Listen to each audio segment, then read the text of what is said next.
पृथक्त्वेन तु यज्ज्ञानं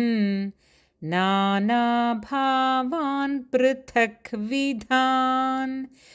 वेत्ति सर्वेषु भूतेषु तज्ज्ञानौ विद्धि राजसं यत्तु कृत्स्नवदेकस्मिन् कार्ये सक्तमहैतुकम् अतत्त्वार्थवदल्पञ्च तत्तामसमुदाहृतं नियतं सङ्गरहितम्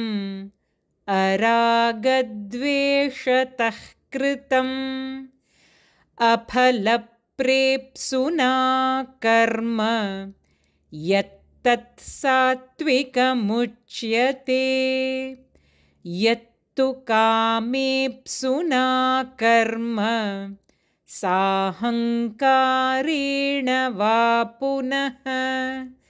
क्रियते बहुलायासन् तद्राजसमुदाहृतम् अनुबन्धं क्षयं हिंसाम् अनपेक्ष्य च पौरुषम्